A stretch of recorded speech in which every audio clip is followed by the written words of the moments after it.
मित्रों, हम कारक प्रकरण का अध्ययन क्रमानुसार कर रहे हैं। उस क्रम में आज हम कारक प्रकरण के अपादान कारक और पंचमी विभक्ति के कुछ सूत्रों का अध्ययन करेंगे। अपादान कारक क्या होता है और पंचमी विभक्ति कब लगती है, उसके अंतर्गत एक वार्तिक भी है। 2-3 सूत्र जो हैं वो इस पाठ में हम पढ़ेंगे। एक वार्तिक 2-3 सूत्र एक जैसे मिलते जुलते हैं तो फिर उनको हम इस पाठ में देख लेंगे। यह पाठ आरपीएससी की परीक्षा के लिए भी महत्वपूर्ण है, क्योंकि आरपीएससी के सिलेबस में जो भी 31 सूत्र हैं सेकंड ग्रेड के सिलेबस में, वो सारे के सारे सूत्र इसमें हैं। और फिर उसके साथ साथ UGC net, JRF, assistant professor, TGT, PGT सभी परीक्षाओं में ये कुछ सूत्र बहुत महत्वपूर्ण है। तो चलिए शुरू करते हैं।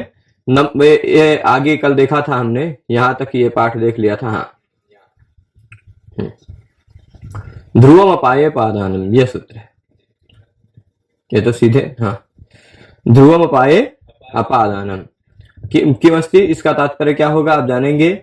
अपाये ध्रुवम अपादानम, अपाये, अपाय होने पर ध्रुव जो रहता है वह अपादान कहलाता है।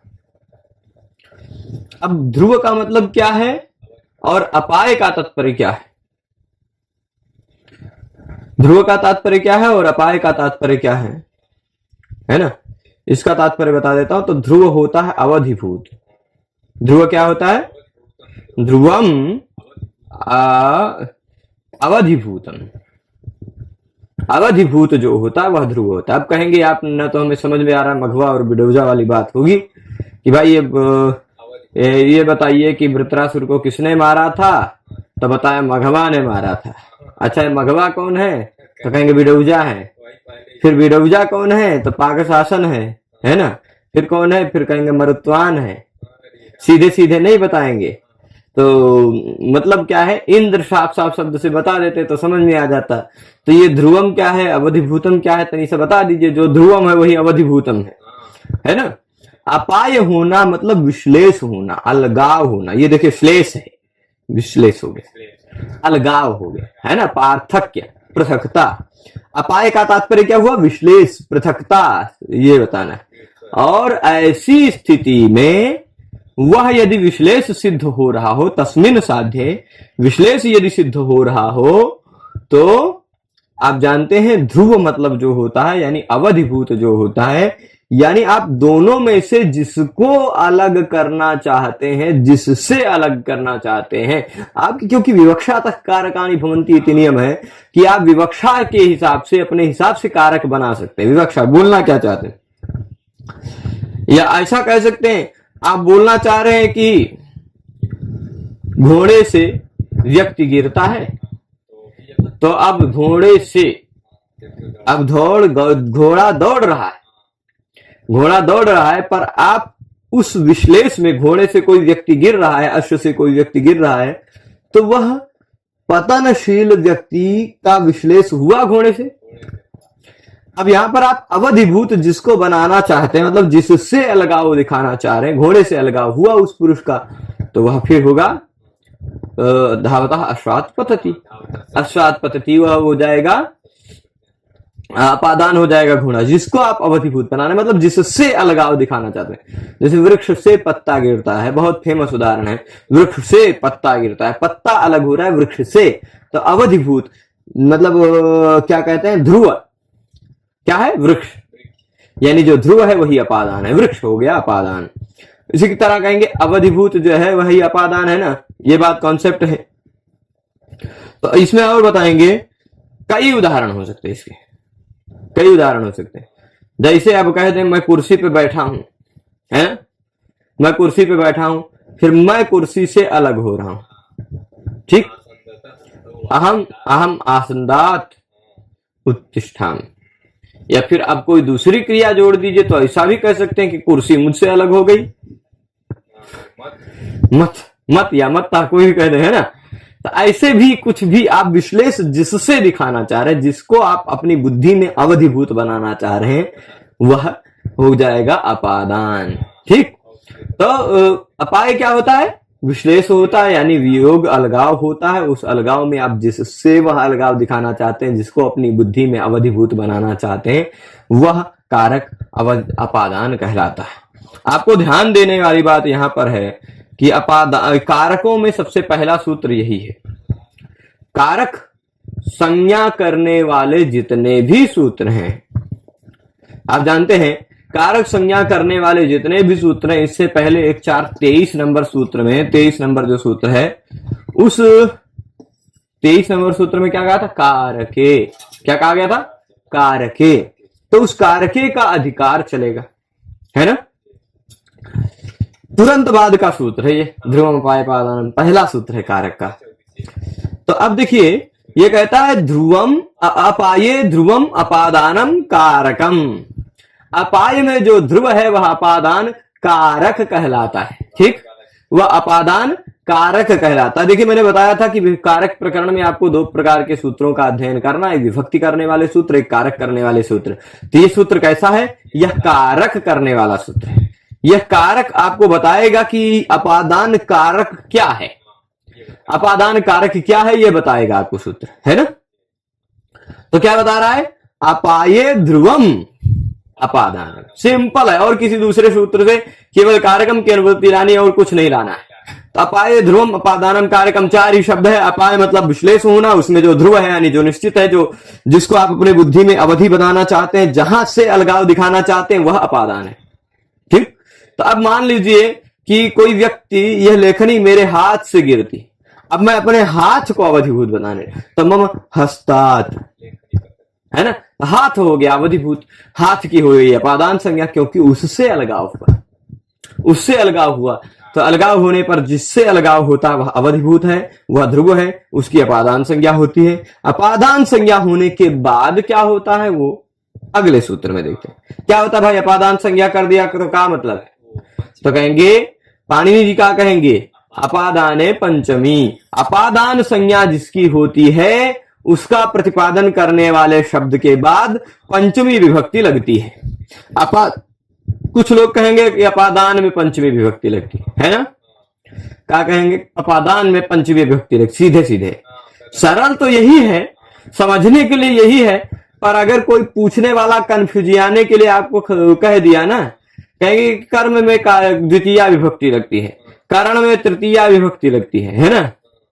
तो चलो मान लीजिए मैं लेखनी से लिखता हूं, तो लेखनी हो गई करण, साधन। तब लेखनी में लाइए भाई तृतीय विभक्ति लगाइए, कहां से लगाएंगे आप? क्योंकि लेखन क्रिया का साधकतम यह लेखनी है, यह करण है। तब इसमें तृतीय विभक्ति कैसे लगाएंगे? टा प्रत्यय, टाभ्याम भीष। तो करण संज्ञक ये लेखनी है, इसका प्रतिपादन करने वाला जो शब्द लेखनी, ठीक, उस लेखनी शब्द के बाद तृतीया लगानी, ठीक। लेखनी टा, लेखनी आ, इको यंच कर दीजिए लेखन्या, ठीक है। तो इस तरह टाभ्याम भी इसका टा प्रत्यय लगेगा तो लेखन्या बनेगा। तो अब देख लीजिए कारक और विभक्ति में यही अंतर मैं हमेशा क्लियर करता हुआ चलूंगा। जो लोग कहते हैं अपादान में पंचमी होगी, तो मान लीजिए मेरे हाथ से लेखनी गिरी, हाथ हो गया अपादान, अब हथों में लाइए पंचमी विभक्ति लगाइए। अपादान तो क्या है? जो विश्लेष होने में, अलगाव होने में जो स्थिर है, अवधिभूत हो, जो मतलब जिससे अलगाव हम दिखाना चाह रहे हैं वो है अपादान। तो इसका आधार ये हाथ अपादान है ना, ये थोड़े ना अपादान है। ये मान लीजिए हस्त, ये तो शब्द है, ये अपादान थोड़े ना है। अपादान तो उससे थोड़े ना लेखनी अलग हुई, लेखनी तो अलग इससे हुई है ना। तो अर्थ, यह जो अर्थ, इस हस्त शब्द का जो अर्थ है वह अपादान है, और यह जो अपादान है उसका प्रतिपादन करने वाला यह जो शब्द है, इससे पंचमी विभक्ति लगेगी, ठीक है।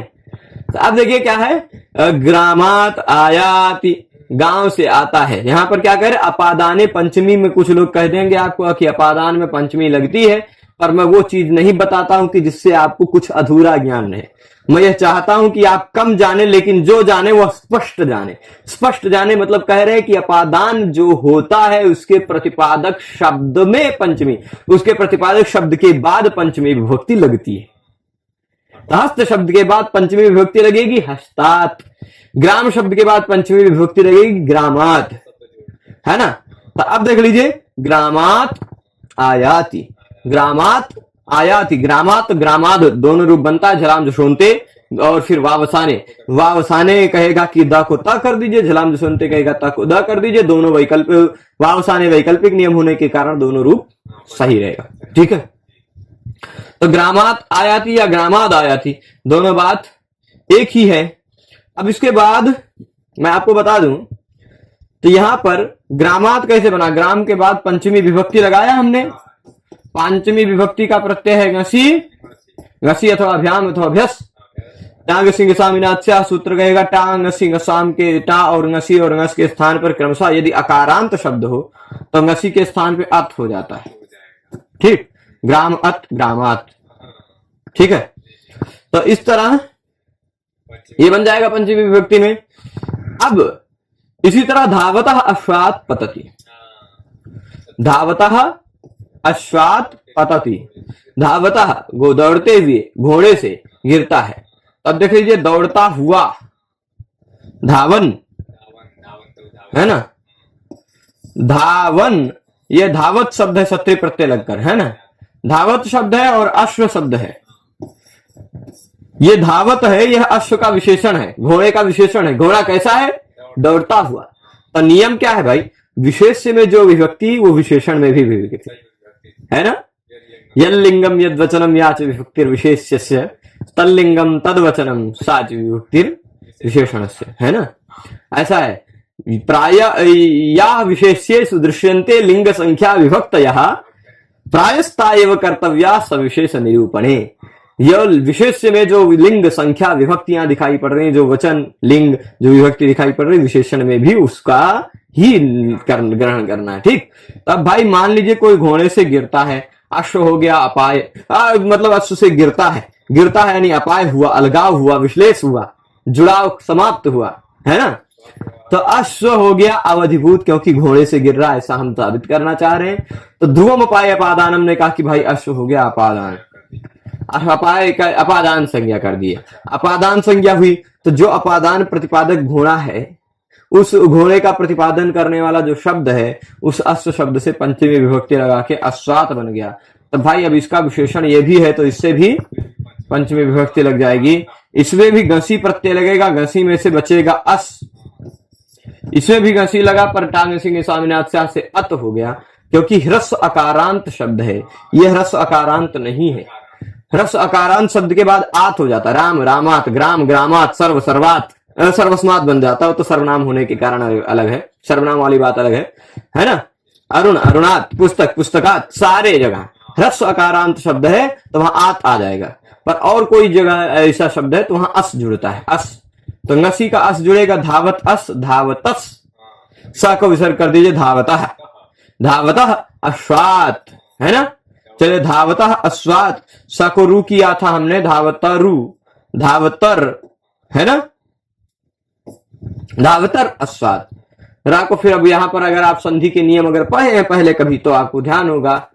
तो ये इधर भी ह्रस्व है, इधर भी ह्रस्व है, यहां भी ह्रस्व है, यहां भी ह्रस्व, दो ह्रस्व के बीच में अगर रू आता हो या विसर्ग आता हो, सामान्यतः विसर्ग ध्यान रखिए, तो उसके जगह पे ऊ हो जाता है ना। और फिर अतोर प्लुताद प्लुते से ऊ हो गया, धावत ऊ। आद गुणा से गुण हो गया, आद गुणा से गुण हो गया, धावतो, धावतो अश्वात। ये एंगंत हो गया, ये ह्रस्व हो गया। एंगा पदांत दत्ती ने कहा कि पूर्व रूप कर दो, धैवतः अश्वात को धावतो अश्वात हो गया। ठीक, तो कई सूत्रणियां, पूर्व रूप संधि भी है, गुण संधि भी है, और फिर विसर्ग संधि भी है, कई कह सकते हैं, कुछ भी जो आपको कहना है वो कह सकते हैं, कोई दिक्कत नहीं है। ठीक, सामान्यतः हम बताए धावतो अश्वात में धावतः में भी पंचमी है, अश्वात में भी पंचमी है। ठीक है, धावतः अश्वात पतति। ये कारक क्या है, हो सकता है इसमें से कुछ चीजें आपको जो ऊपर से जा रही हैं वो उतना समझ लीजिए। खाली हम आप अगर कुछ लोग आप में से संधि पहले पढ़ रखे हो तो उनको स्मरण कराने के लिए बोला है हमने, वो समझाने के लिए नहीं बोला। नहीं तो समझाने के लिए हमारे पास बहुत पर्याप्त समय है, हम समझा भी सकते हैं। और यदि आपको विशेष संधि में समझना, अभी भी आप सब में से कुछ लोग ऐसे हैं जिनको लगा कि मेरे लिए संधि बहुत कठिन है, तो आप संस्कृत गंगा के हर एक प्लेटफॉर्म पर उपलब्ध है लघु सिद्धांत कौमुदी मेरे द्वारा पढ़ाई हुई, प्रत्येक शब्दों की सिद्धि करते हुए लघु सिद्धांत कौमुदी के अनुसार संधि के प्रत्येक सूत्र के प्रायः प्रत्येक उदाहरणों को सिद्ध करते हुए क्रमशः यहां पर यह नियम लगा, और यही नियम क्यों लगा ये बताते हुए, नियम क्या कहता है, यह नियम यहां क्यों लग रहा है, क्या जो नियम कहता है वही उदाहरण में दिखाई पड़ रहा है, ये सब कुछ बताते हुए हमने सिखाया। तो पूरा आप सिद्धांत कौमुदी के अनुसार, लघु सिद्धांत कौमुदी के अनुसार संधि प्रकरण को देख सकते हैं, सब जगह उपलब्ध है। आप लघु सिद्धांत कौमुदी संस्कृत गंगा ऐप पर भी फ्री में उपलब्ध है वो। और फिर उसके बाद संस्कृत गंगा सरल संस्कृत व्याकरण चैनल पर भी उपलब्ध है, और यहाँ क्या कहते हैं संस्कृत गंगा चैनल पर भी उपलब्ध है, तो वहां से देख सकते हैं। वो भी मेरा बताने का प्रसंग नहीं, वो केवल कुछ लोगों को धावतो अश्वात में क्या दिखा है, तो वही मैं बताने के लिए धावता और अश्वात दो अलग शब्द है, संधि हो गई है ना। जैसे रामः अयम रामोयम, बालकः अयम बालकोयम, है ना, बालकः अस्ति बालकोस्ति, वैसे धावतः अश्वात धावतो अश्वात। ठीक है, तो अब देखिए अब प्रश्न क्या उठा रहे हैं, ये प्रश्न उठा रहे हैं कि भाई इससे पहले ध्रुवम अपाये पादानम कारकम सूत्र में आपने कहा था कि अपाये ध्रुवम अपादानम कारकम, अपाय में जो ध्रुव है वह अपादान कारक होता है ना। तो कारक क्यों कह रहे हो, कारक न कहते तो क्या दिक्कत आती, कारक न कहने पर क्या दिक्कत आ सकती थी ये तो बता दीजिए। तो कहेंगे कि भाई वृक्षस्य पर्णम पतति, क्रिया से जो संबद्ध होता वही कारक होता, ये बात ध्यान रखिएगा। क्रिया से जो संबद्ध है वही कारक है, क्रिया से जो असंबद्ध है वह कारक हो ही नहीं सकता, है ना। तो अब देख लीजिए, वृक्षस्य पर्णम पतति, वृक्ष का पत्ता गिरता है, वृक्ष का पत्ता गिरता है। हम यहां भले ही वाक्य सही है यह वाक्य, पर हम यहां पर विश्लेष भले भी है, पर हम अवधिभूत नहीं बताना चाह रहे, हम यहां पर संबंध मात्र बताना चाह रहे। वृक्ष का पत्ता गिर रहा है। अब अगर वृक्ष का गिरता है हम इतना कहेंगे तो नहीं समझ में आएगा, वृक्ष का गिरता है, आपको थोड़ी आकांक्षा बनी रह जाएगी। पर ये क्या कह रहे, प्रतीति पर्यवसान विरह रहेगा। प्रतीति पर्यवसान विरह आकांक्षा की परिभाषा बताई, मतलब क्या है कि प्रतीति समाप्त नहीं हो पाएगी, आपको पूर्ण ज्ञान नहीं हो पाएगा, यह तात्पर्य। आकांक्षा कुछ ना कुछ बनी रह जाएगी कि भाई वृक्ष से पतति, वृक्ष का गिरता है, वृक्ष का गिरता क्या गिरता है, पत्ता गिरता है कि डाली गिरता है कि लकड़ी गिरती है कि फिर क्या कहते हैं फूल गिरता है कि फल गिरता है ना, ऐसी आकांक्षाएं बनी रहेंगी। तो वृक्ष का गिरता है, यहां हम वृक्ष और पत्ते के बीच में संबंध बताना चाह रहे हैं। हाँ, हमारी विवक्षा संबंध मात्र की, तो हम संबंध मात्र की विवक्षा में षष्ठी होगी, षष्ठी सूत्र से। यहाँ कोई कारक नहीं है, वृक्ष कोई कारक नहीं है, क्योंकि वृक्षस्य पतति के साथ, पतति क्रिया के साथ वृक्षस्य का कोई संबंध नहीं है ना। वृक्ष से पतति, वृक्ष से क्यों पतति भाई। तो अब पर्णम पतति, ये पर्णम का पतति के साथ संबंध हो सकता है। पत्ता गिरता है, पत्ता गिरता है, आप वाक्य बोलेंगे तो आपको समझ में आएगा, पत्ता गिरता है तो आपको पता चलेगा कि यहाँ कोई पत्ता है जो गिर रहा है ना। पर अब वृक्ष का गिरता है मतलब क्या गिरता है, ये आकांक्षा बनी रह जाती है, इसमें पूरा वाक्यार्थ बोध नहीं होता है। इसलिए यह कारक नहीं है। क्रिया से जो संबंध होता है, क्रियान्वयित्वम कारकत्वम, क्रिया से जो अन्वयी होता है, क्रिया से जिसका अन्वय संभव है वही कारक है। क्रिया से इस वृक्षस्य पतति का, वृक्षस्य का पतति के साथ कोई अन्वय संभव नहीं है, इसलिए यह कारक नहीं है। जो कारक होगा वही अपादान। हम कारक के रूप में बोलना चाहेंगे तब तो वो अपादान होंगे, है ना। बिल्कुल। तो अब ये चीज है ना, ये बात समझ गए। अब इसके बाद एक वार्तिक जिसको हम समझ लेते हैं। तो अब अभी तक हमने जो बताया उसका निष्कर्ष भी ध्यान रख ले, भूलते हुए न जाएं। ध्रुवम अपाय पादानम ने कहा, अपाय होने पर जो ध्रुव होता है वह अपादान कहलाता है। ध्रुवम अपाय पादानम, यह इस सूत्र का तात्पर्य हुआ। और जहां भी अपादान होता है, जिसकी भी अपादान संज्ञा होती है, उस अपादान संज्ञक जो अर्थ है उस अर्थ का प्रतिपादन करने वाले शब्द के बाद पंचमी विभक्ति लग जाती है, ऐसा अपादाने पंचमी ने कहा। धावतः अश्वात् पतति, ग्रामात् आयाति, वृक्षात् पत्रम पतति, या हस्तात् लेखनी प्रभ्रष्टा, ऐसा कुछ भी पतति, ऐसा कुछ भी उदाहरण आपको पंचमी में मिले, इन सभी उदाहरणों में पूछा जाए कि अपादान संज्ञा किस सूत्र से हुई है, तो आप ध्रुवोपाय पादानम बताएंगे। पंचमी विभक्ति किस सूत्र से हुई है, तो अपादाने पंचमी बताएंगे आप। ठीक है, ये पूरा स्पष्ट हो। तो अब इसके बाद जुगुप्सा विराम प्रमादार्थानाम उपसंख्यान में वार्तिक बता देते हैं वार्तिक क्या है? जुगुप्सा विराम प्रमादार्थानाम उपसंख्यानम। ठीक, जुगुप्सा विराम प्रमादार्थानाम उपसंख्यानम। यह वार्तिक क्या कहता है कि थोड़ा सा ऊपर ले चलते हैं इनको, ये ऊपर नहीं जा रहे थे इसलिए हमें ऐसा कुछ करना पड़ा है। जुगुप्सा विराम प्रमादार्थानाम उपसंख्यानम ये कहता है जुगुप्सा अर्थ हो। कौन कौन सा अर्थ बता रहे हैं? जुगुप्सा अर्थ हो। कुछ पाणिनि जी से सूत्रों में छूट जाता तो कात्यायन जी जोड़ देते हैं, ऐड कर देते हैं। कितना? जुगुप्सा विराम और प्रमाद, इन तीनों अर्थों वाली धातुओं का प्रयोग हो तो उन धातुओं का जो कारक है वह अपादान कहलाता है। ठीक, अपाये उसने कहा था पहले, इससे पहले सूत्र कहा था अपाये ध्रुवम अपादानम। ये क्या कह रहे हैं? जुगुप्सा अर्थ वाली धातु हो, विराम अर्थ वाली धातु हो, प्रमाद अर्थ वाली धातु हो, ऐसी तीन प्रकार की धातुओं का प्रयोग होने पर उसका जो भी कारक है वह अपादान होगा। ठीक है, तो अपादान संज्ञा होगी।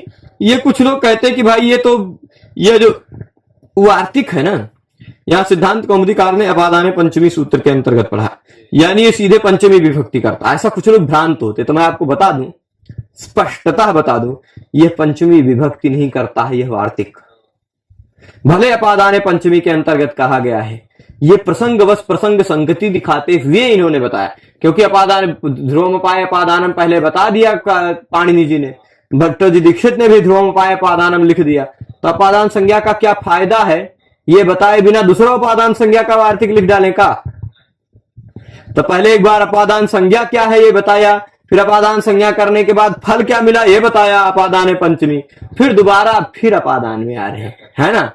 कि ऐसा नहीं है कि ये विभक्ति करने वाला नहीं है अपादान, ये सीधे विभक्ति करने वाला सूत्र नहीं। कुछ लोग भ्रांतिवश कहते हैं, तो उनको मैं बता दूं, कहेंगे कि भाई देखिए यहां कहीं कुछ नहीं लिखा है, यहां कुछ नहीं लिखा है। पापात जुगुप्सा से सीधे उदाहरण दे दिया, पापात विरमति धर्मात प्रमाद्यति, ये सीधे उदाहरण दिया है। यहां ना तो कुछ अपादान लिखा ना तो पंचमी लिखा, तो कैसे आप कह देंगे कि ये पंचमी ये का सूत्र है, या फिर कैसे आप कह देंगे कि कारक का सूत्र है, अपादान कारक का? तो मैं आपको बता दूं, दृढ़ता से मैं बोल रहा हूं यह कारक का सूत्र है, क्योंकि यह जो वार्तिक है यह वार्तिक यहां का नहीं है। इस वार्तिक को महाभाष्यकार ने भी पढ़ा है। महाभाष्यकार जो भगवान पतंजलि हैं, उन्होंने भी महाभाष्य में ध्रुवमपाय अपादानम सूत्र के अंतर्गत पढ़ा है। कहां पर पढ़ा है?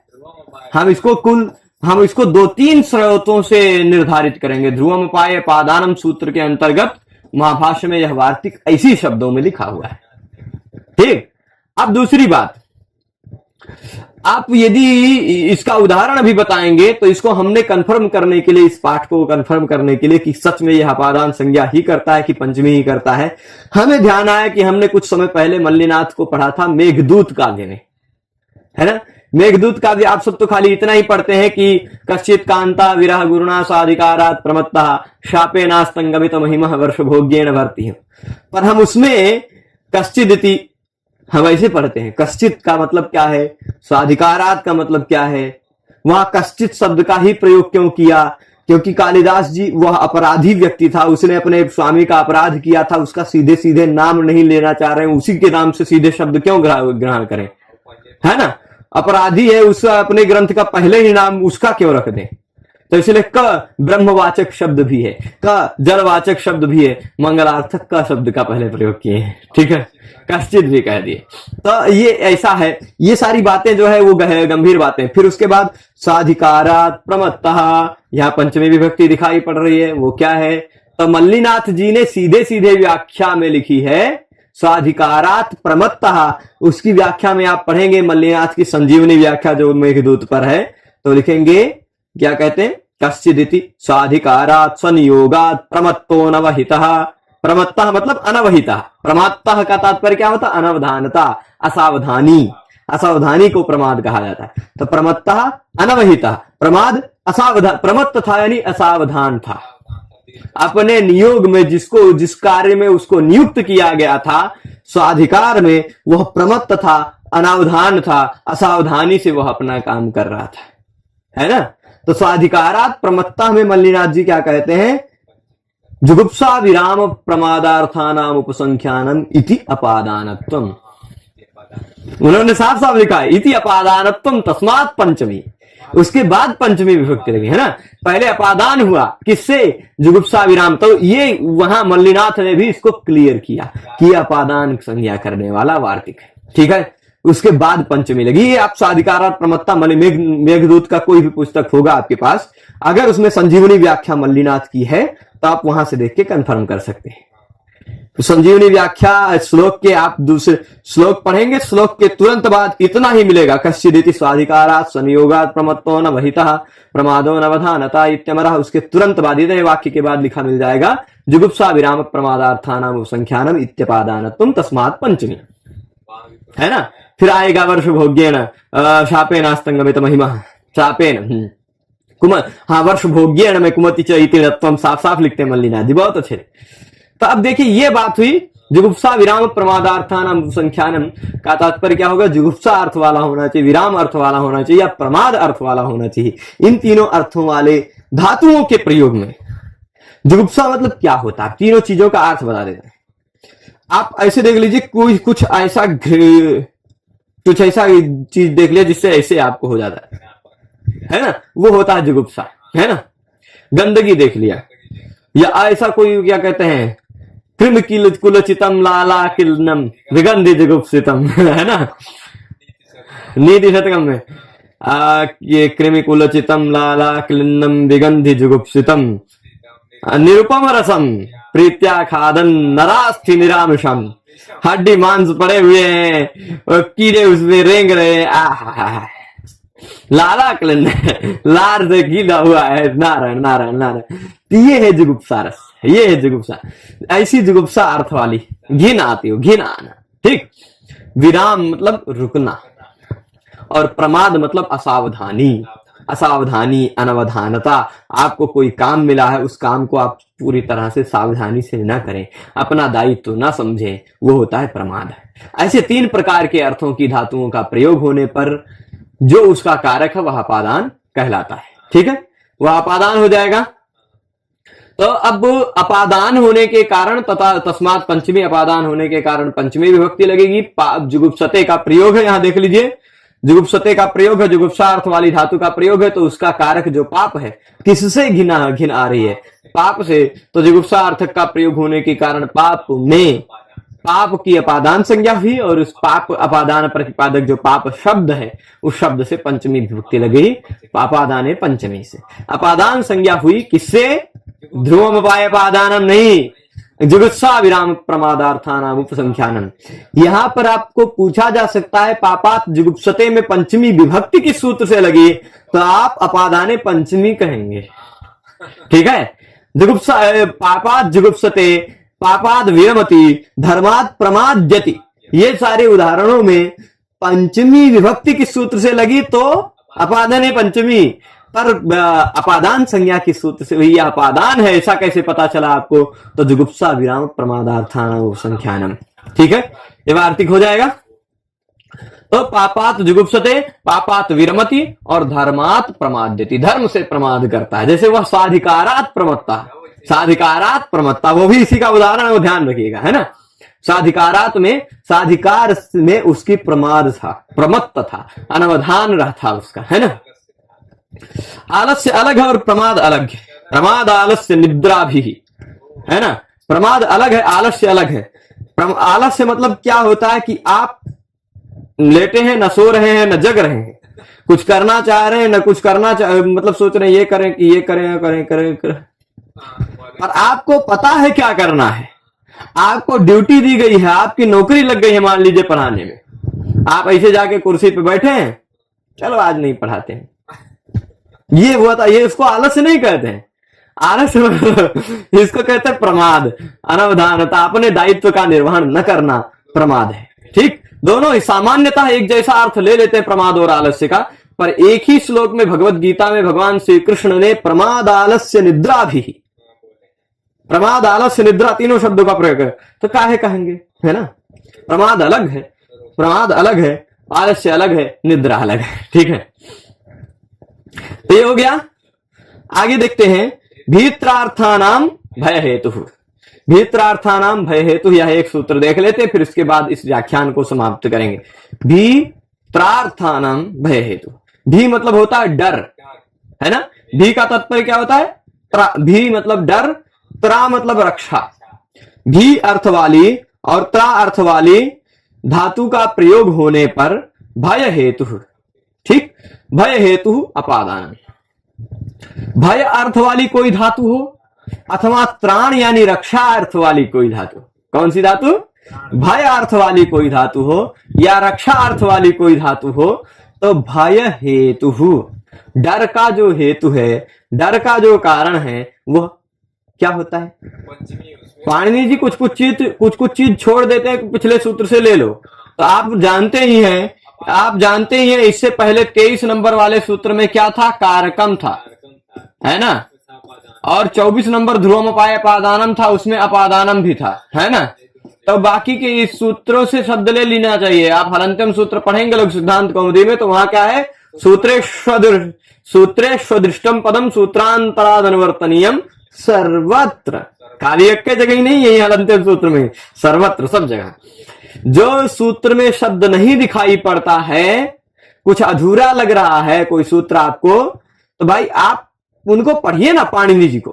पाणिनि जी की शैली इतनी साधारण थोड़े ना, ऐसे अगर साधारण शैली होती तो आज 2500 साल से उनको पढ़ा जाता। तो उन्होंने कैसी शैली का प्रयोग किया है? उन्होंने वाक्यात्मक शैली का प्रयोग किया, जो शब्द पहले प्रयोग कर चुके हैं उसका दोबारा नहीं प्रयोग करेंगे, है ना। जैसे मैं कह देंगे कि मैं यहां से विद्यालय जाऊंगा, ठीक, अब उसके बाद अगले क्या कहेंगे? खाऊंगा, नहीं पढ़ूंगा। अगले वाक्य में क्या कहेंगे? पढ़ूंगा। अब सीधे आप पढ़ूंगा सब पढ़ेंगे तो नहीं समझ में आएगा, पर आप उसके पहले का वाक्य पढ़ेंगे, मैं यहां से विद्यालय जाऊंगा और पढ़ूंगा, तो आप पूरा समझ जाएंगे, है ना। तो खाली पढ़ूंगा समझने से नहीं समझ में आएगा। उसी तरह आपको खाली भीतरार्थानाम भय हेतु पढ़ने से नहीं समझ में आएगा। आप पाणिनि जी इससे पहले के वाक्य में क्या कहें वो समझना पड़ेगा आपको, है ना। वो उनकी शैली है कि पिछले के सूत्रों से आगे के सूत्रों में शब्दों का अवतरण कर लिया जाए। आप भी बोलते हैं भाई, आप ऐसे ही होता है ना, सीधे जैसे आपसे कह देंगे कि ब्रह्मा जी आप क्या कर रहे हैं, या हम कह देंगे कि ब्रह्मा जी आप कब खाना खाएंगे, तो आप खाली क्या कहेंगे? 1 बजे। आप खाली क्या कहते? 1 बजे। अब 1 बजे का मतलब क्या है? जो व्यक्ति केवल 1 बजे इतना ही सुना, क्या वह अर्थ जान जाएगा आपके वाक्य? तो मान लीजिए आपका 1 बजे यह कहना एक सूत्र हो गया, तो आपको 1 बजे सूत्र का अर्थ समझना है, तो उससे पहले कौन सा सूत्र था? ब्रह्मा जी आप कब खाना खाएंगे, ये सूत्र समझना पड़ेगा, है ना। तो यही पाणिनि जी की शैली है, यही शैली है। जो भीतरार्थानाम भय हेतु क्या कहता है, ये समझने के लिए आपको इससे पहले ध्रुवमपाय अपादानम समझना पड़ेगा। वह अपादान की बात चल रही है, तो ये भीतरार्थानाम भय हेतु अपादानम, और अपादान क्या है इसको भी जानने के लिए उससे पहले कारके की बात चल रही, कारक है ना। तो भय अर्थ वाला, रक्षा अर्थ वाला धातु का प्रयोग होने पर डर का जो कारण है वह अपादान कारक होता है, ठीक। अब प्रश्न यहां पर यह उठता है, चलो भाई डर अर्थ का हो और रक्षा अर्थ का हो, तो भाई डर अर्थ की धातु होने पर भय का हेतु हो सकता है, पर रक्षा अर्थ की धातु का प्रयोग होने पर भी भय का हेतु, ये कैसे भाई?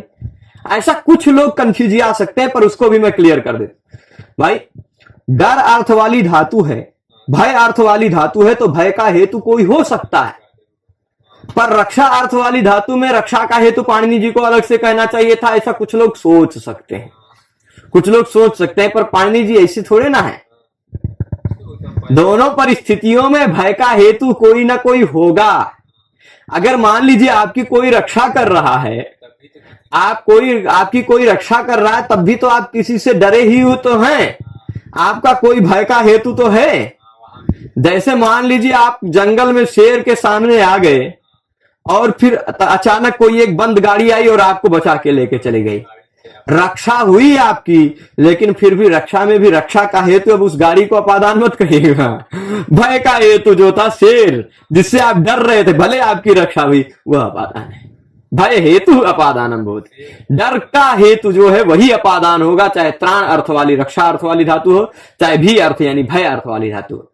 भय अर्थ की धातु के प्रयोग में भी भय का हेतु कोई होगा ही, है, किससे डर रहा है ना। रक्षा अर्थ वाली धातु का प्रयोग होगा तो भी भय का हेतु कोई ना कोई होगा ही। तो जो भय का हेतु है, जिसके कारण डर लग रहा है, जिससे डर लग रहा है, वह अपादान है। भय हेतु किम अपादानम कारकम। ठीक, जिससे रक्षा की जा रही वह भय का हेतु, वह अपादान है। जिससे डर लग रहा है वह भय का हेतु अपादान है। दोनों परिस्थितियों में रक्षा अर्थ वाली धातु के प्रयोग में भी भय का हेतु होता है, रभि धातु का प्रयोग में, भयार्थक धातु के प्रयोग में भी भय का हेतु होता है। ठीक है, तो भयार्थानां त्राणार्थानां च प्रयोगे हेतुरपादानम स्यात्। भयार्थक धातु के और त्राणार्थक धातुओं के प्रयोग में जो हेतु है वह अपादान कहलाता है। क्या कैसा है? हेतु, भय हेतु होना चाहिए। यहां भय छूट गया मुझे लग रहा है ऐसा, तो भय हेतुरपादानम स्यात्, है ना, चलेगा। तो भय का हेतु जो है वह अपादान कहलाता है। भयार्थक धातु हो और त्राण अर्थ का धातु हो तो उसमें भय का हेतु अपादान कहलाता है। जैसे भयार्थक धातु है विभेति, भयार्थक का प्रयोग है कि नहीं? भयार्थक है ना, विभेति, विभीतः, विभ्यति, विभेति, विभीतः, विभितः, विभ्यति, दोनों रूप बनता है। विभ्यति, विभेषि, विभीतः, विभिथा, विधा। हाँ ठीक। तो अब देखिए ये विभेति, यह भयार्थक धातु का है ना, डरता है। भी धातु जो इत्यादि गण का है, तो डरता है। किससे डरता है? भय का हेतु कौन है? चोर। चोर से काहे डरता है? अब आजकल लोग साहसी हो गए हैं कि आवे पटक के मारेंगे, लाठी तोड़ देंगे, है ना। पर पहले के समय में जब आपके पास लाठी वाठी नहीं होता था और आजकल के जैसे मजबूत घर नहीं होते थे, खपड़ेल होते थे, सीढ़ी रख के खपड़ेल पे चढ़ा कूद के आ गया घर में, अब फिर आप खटिया पे सोए हैं, खटिया पे बांध दिया। हमारे गांव में हमने घटना सुनी है ऐसी कि लोग खटिया पे सो रहे हैं, है ना, अब सो रहे हैं, सोते सोते उनको बांध दिया वहीं। अब क्या करेंगे, कैसे उठेंगे? और उनके सामने, सब लोगों के सामने सारा सामान चुरा ले गए। वो सब खटिया में बंधे सोए रह गए घर भर के लोग। तो ऐसा होता है। तो चोरों से पहले के समय में कि चोर ऐसे होते हैं ना, चोर और साइबर क्राइम वाले लोग आजकल के समय में ऐसे हैं जो फ्री में खाना चाहते हैं, बिना कुछ दूसरों की मेहनत का धन स्वयं परिश्रम बिना गृहित करके खा लेना चाहते हैं, है ना। तो ऐसे विचित्र प्रकार के प्राणी हैं, है ना। तो अब वह है, हाँ, उससे चोर से भला किसको डर नहीं लगेगी? एक प्रकार से ऐसे भी डर लगती है, और दूसरी चीज ऐसा भी डर लगता है कि भाई जितना हम मेहनत करके इकट्ठा किए सब चला जाएगा तो डर लगता है ना। और दूसरा चीज, मान लीजिए वो चला जाए, कोई बात नहीं, आया खटिया में बांध दिया, चुरा के लेके चला गया, लेकिन कहीं चक्कू घुपेड़ के चला गया तो ये भी भय का हेतु है। क्योंकि जो व्यक्ति बिना परिश्रम के धन लेने के लिए आपके परिश्रम का महत्व नहीं देता है, कि आपने कितने मेहनत से कमा कर इकट्ठा किया उसको महत्व नहीं देता, तो वो आपको कहां से महत्व दे सकता है? आपकी हत्या भी तो कर सकता है। तो इसलिए चोर आदमी भेती। चोर क्या है? भय का हेतु है। तो भय का विभेति, भय का हेतु क्या है? चोर। भीत्रार्थानाम, भयार्थक धातु का प्रयोग है, भय का हेतु है चोर। चोर हो गया अपादान। किस सूत्र से अपादान हुआ चोर? ध्रुवमपाये पादानम नहीं होगा, भीत्रार्थानाम भय हेतु। सूत्र क्या कहता है? भय अर्थ वाला या त्राण अर्थ वाला धातु होना चाहिए। तो किसकी अपादान संज्ञा होती है? त्राण अर्थ वाली धातु की कि भय अर्थ के धातु की? नहीं, जो भय का हेतु है उसकी। ठीक है, तो भय का हेतु चोर है, उसकी हो गई अपादान संज्ञा। चोर हो गया अपादान, तब चोर को खोज लीजिए, पकड़ के लाते हैं, उस चोर के पीछे पंचमी विभक्ति चिपका देते हैं, है ना। चोर जो अपादान संज्ञा हुई, उस चोर पर आप पंचमी विभक्ति नहीं लगा सकते, अपादान में पंचमी नहीं लगा सकते हैं। उस चोर का प्रतिपादन करने वाला जो शब्द है चोर, उससे पंचमी विभक्ति आप लगा सकते हैं। चोरात विभेति। ठीक है। अब त्रायते, मान लीजिए कोई डर रहा है, पर राजा चोरात त्रायते, राजा चोर से रक्षा करता है, त्राणार्थक धातु है ना। और राजा त्रायते है, राजा चोरात त्रायते। अब बताइए, राजा है और चोर है, और राजा चोरात ब्राह्मणम त्रायते। ठीक, ब्राह्मण की रक्षा करता है, राजा चोर से ब्राह्मण की रक्षा करता है। अब आप यहाँ चार चीजें, राजा भी है, चोर भी है, ब्राह्मण भी है और रक्षा करता है, चार चीजें। त्राणार्थक धातु का प्रयोग है कि नहीं? अब बताइए किसकी अपादान संज्ञा करे, राजा की कि चोर की कि ब्राह्मण की? जो भय का हेतु है, जिससे डर लग रहा है। ब्राह्मण से थोड़ी ना डर लग रहा है, ब्राह्मण को तो डर लग रहा है ना। और राजा भय का हेतु थोड़ी ना, वो तो रक्षा कर रहा है, रक्षा का हेतु है ना। तो भय का हेतु जो चोर है वह अपादान हुआ, उससे पंचमी विभक्ति लगी, चोरात त्रायते, है ना। इसी तरह मशकात त्रायते, मशकत्रम, मशकत्र कहते हैं मच्छरदानी को मच्छरदानी को मशकत्र भी कह सकते हैं, या फिर मशकत्राण भी कह सकते हैं। क्या होता है, मच्छर से बचाता है ना, तब मच्छर से आपको डर लगता है। मच्छर से डर नहीं लगता, मच्छर से होने वाले रोगों से भी डर लगता है ना। लेकिन उस भय के हेतु मच्छर हैं, तो मच्छर में की अपादान संज्ञा होगी, और उससे बताने वाला भय हेतु, भय का हेतु रक्षा का हेतु है मच्छरदानी, मशकत्र। तो मशकात त्रायते, है ना, मशकात त्रायते, सर्पात त्रायते। सांप है, सांप पीछे पड़ा हुआ है ना। अब अचानक कोई आ गया सपेरा, पकड़ लिया सांप को, तो सर्पात त्रायते हो गया, है ना। या फिर ऐसा हो गया, आप वही जंगल वाली सीन याद आ गई। मान लीजिए आप सपने में है ना, सपने में है, अब करता कोई भी हो सकता है बचाने वाला। सपने में आपने देखा कि शेर आ गया, आक्रमण कर दिया, आप पूरी तरह से आपको घायल कर दिया, लहूलुहान कर दिया, सपने में, सही में नहीं। और तभी कि कोई आया आपको जगा दिया और आपका उत्थान हो गया, तो आपका उत्थान ही आपकी रक्षा कर ले रहा है। सिंहात सपनस्थ सिंहात त्रायते, तो कोई बात नहीं, मतलब ऐसा कोई भी भय का हेतु हो, कोई भी भय का हेतु वो अपादान हो जाता। भयार्थक धातु का प्रयोग होना चाहिए, त्राणार्थक धातु का प्रयोग होना चाहिए। ठीक है, तो आज के इस पाठ में हम इतना ही रखते हैं। इस पाठ को आपने समझा होगा, आशा करता हूं। इसमें हमने 3 सूत्र, एक वार्तिक देखा, ध्रुवम अपाय पादानम देखा। वो ध्रुवम अपाय पादानम कहता है अपाय होना चाहिए, मतलब विश्लेष यानी अलगाव होना चाहिए। तो उसमें ध्रुवम यानी जिसको आप अवधिभूत बनाना चाहते हैं, जिससे अलगाव दिखाना चाहते हैं, वो अपादान होता है। अपादान पंचमी ने कहा कि भाई अपादान जो है उसके बाद पंचमी विभक्ति लगती है, अपादान प्रतिपादक शब्द के बाद। और फिर उसके बाद हमने देखा था जुगुप्सा विराम प्रमादार्थानाम उपसंख्यानम, वो कहता है जुगुप्सा अर्थ वाली यानी घिन अर्थ वाले, घिन आने वाले अर्थ की कोई धातु हो, विराम अर्थ यानी रुकना अर्थ वाली कोई धातु हो, या फिर प्रमाद अर्थ यानी असावधानी अर्थ वाली कोई धातु हो, अनवधानता अर्थ वाली कोई धातु हो। तो ऐसी धातुओं के प्रयोग में जो कारक होता है वह अपादान कहलाता है। धर्मात् प्रमाद्यति, पापाद विरमति, पापाद जुगुप्सते इत्यादि उसका उदाहरण देखा था। अपादान होने के कारण अपादान पंचमी से पंचमी उसमें लगी थी। फिर उसके बाद अपादान का ही एक और सूत्र देखा, भित्तरार्थानाम भय हेतु। भयार्थक धातु का प्रयोग हो या त्राणार्थक धातु का प्रयोग हो, तो जो भय का हेतु, जिसके कारण डर लग रहा है, जिससे डर लग रहा है, वह अपादान होता है। अपादान होने के कारण उसमें पंचमी विभक्ति लग जाती है। ठीक है, तो आज के इस पाठ में इतना ही रखते हैं। आप सभी लोग पूरे पाठ में जुड़े रहे, उसके लिए आप सभी को बहुत बहुत धन्यवाद। हम फिर मिलेंगे अग्रिम पाठ में आगामी कुछ सूत्रों के साथ। तब तक के लिए धन्यवाद। नमः संस्कृताय।